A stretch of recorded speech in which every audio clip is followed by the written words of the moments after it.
Microprogramación. El CPU o unidad central de procesamiento se compone de 3 unidades operativas diferentes, que son la ALU o unidad aritmético-lógica, la UC o unidad de control y los registros internos. Todos ellos tienen interacción entre sí.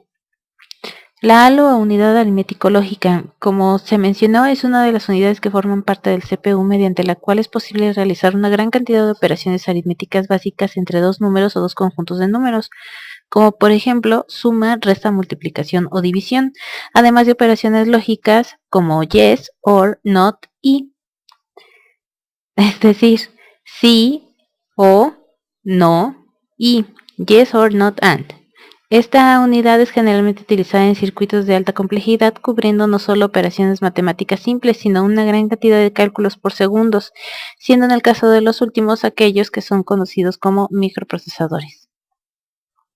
En esos pequeños y complejos dispositivos encontramos los siguientes componentes: dispositivos de adición, que se encargan de realizar las anteriormente mencionadas operaciones aritméticas; los registros, que son los que contienen los operandos que permiten realizar las operaciones, siendo aportados estos por la unidad de control; resultados parciales, fragmentos de cálculos que fueron realizadas; resultados finales, los resultados propiamente dichos de los cálculos efectuados; y el control de cálculo, dispositivo que se encarga de controlar, redirigir y corregir los errores que se puedan haber cometido en las operaciones realizadas.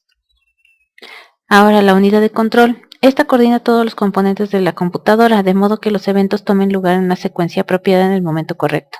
Además de esta labor de sincronización, la unidad de control decodifica, es decir, entiende las instrucciones de programa que obtiene de la memoria y dirige la acción para realizarlas. La secuencia lógica que la unidad de control debe realizar para ejecutar una instrucción es la siguiente. 1. Localizar y extraer de la memoria principal la instrucción correspondiente. 2. Transferir la instrucción de la memoria a la unidad de control. 3. Determinar qué tipo de operación se debe ejecutar. 4. Ejecutar la instrucción enviando las señales de control u órdenes a los elementos pertinentes. 5. Supervisar la operación anterior para determinar si ha finalizado correctamente. Y 6. Localizar la siguiente instrucción a ejecutar. Esta secuencia de pasos o instrucciones alambradas de la unidad de control se ejecutará varias veces a una enorme velocidad. Podemos observar con lo anteriormente explicado que la relación entre la unidad de control y la unidad aritmético-lógica es muy importante, pudiendo definir el funcionamiento de la siguiente manera.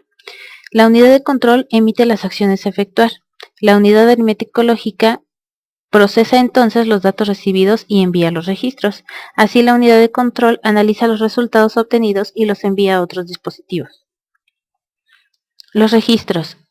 Estos funcionan como lugares de memoria electrónica temporal a los que se puede acceder de forma simple y frecuente dentro del CPU de una computadora, debido a que los registros tienen una ubicación de fácil acceso dentro del microprocesador.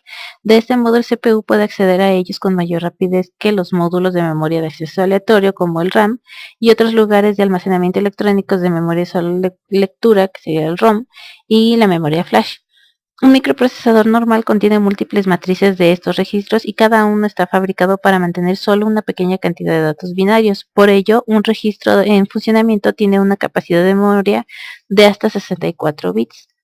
Además, estos registros proporcionan una importante ayuda a los microprocesadores en la tarea de determinar dónde enviar los datos tras el procesamiento y en qué disposición almacenarlo en la memoria principal o dentro de un dispositivo de almacenamiento. También, el número de registros integrados y operando dentro de un microprocesador ayuda a definir su eficiencia operativa y capacidades de procesamiento de datos. De esta manera podemos analizar los 8 principales registros de datos que existen. Los principales. El primero serían contadores de programa, que son el PC, que sirve para almacenar los bits de dirección de instrucción de datos actualmente procesado. El segundo, registros de instrucción IR, para el almacenamiento de instrucciones binarias mientras está siendo procesado o decodificado. El tercero, acumuladores, CA, para el almacenamiento de resultados de cálculos matemáticos por la unidad aritmético-lógica del CPU. Cuarto, dirección de registros de memoria, o MAR, para el almacenamiento de ubicaciones de dirección de los bits de datos dentro de la memoria principal de una computadora. Quinto, buffer de registros de memoria, MBR, para almacenar y retener temporalmente los bits de datos entrantes antes de reenviarlos al microprocesador. Sexto, estado o bandera de registros, FR, para mantener y actualizar los estados de funcionamiento de los microprocesadores. Séptimo, registros condicionales, CR, para mantener los valores condicionales o lógicos de los datos procesados. Y octavo, registros de propósito general, GPR, para almacenar temporalmente los bits de datos generales o instrucciones.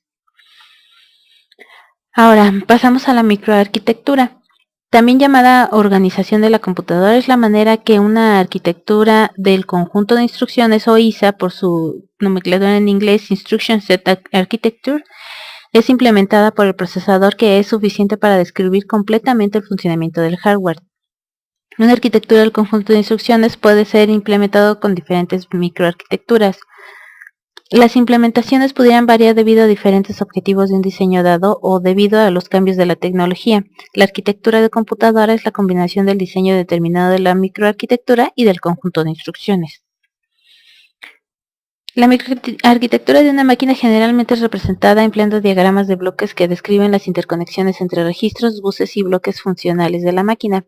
Esta descripción incluye el número de unidades de ejecución, el tipo de las unidades de ejecución como punto flotante, entero, etc., la naturaleza del pipelining o segmentación electrónica, el diseño de la memoria caché y el soporte de periféricos.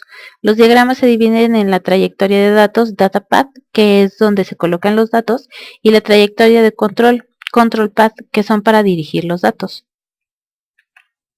El diseño del nivel de la microarquitectura depende de la ISA que se está implementando, así como los objetivos del costo y desempeño de la computadora. La microarquitectura contiene un microprograma en la memoria ROM cuya tarea es buscar, decodificar y ejecutar las instrucciones de la ISA. Este programa tiene un conjunto de variables llamadas estado de la computadora, al que todas las funciones tienen acceso. Cada función modifica al menos algunas de las variables que constituyen el estado. Por ejemplo, el controlador del programa PC forma parte del estado, indica dónde se encuentra la siguiente función o instrucción ISA a ejecutar. Otro aspecto a tratar es que cada instrucción del programa en memoria RAM, al ser leída por el microprocesador, se convierte en la dirección de microprograma dentro de la unidad de control donde se realizan dos tareas. La primera hace que el procesador ejecute las microinstrucciones en la secuencia correcta determinada por el programa que se está ejecutando, y la segunda genera las señales de control que provocan la ejecución de cada microinstrucción. La organización de las computadoras se refiere a los atributos funcionales y sus interconexiones que materializan especificaciones arquitectónicas. La organización es transparente al programador. Este no se preocupa por esos temas o atributos de la organización, tales como las interfaces entre la computadora y los periféricos, las señales de control en el hardware y la tecnología de la memoria usada. Podemos ver una imagen en donde se ve un poco más claro lo que estábamos tratando. En general, los fabricantes de máquinas producen familias de PCs con una misma arquitectura, y a medida que pasa el tiempo salen nuevos modelos con la misma arquitectura, pero con una organización diferente, con lo cual logran una compatibilidad de software. Los integrantes de una familia de computadoras tienen precios y prestaciones distintas, así la arquitectura puede sobrevivir muchos años, pero la organización evoluciona con la tecnología. Así concluyo el tema o los temas de esta ocasión.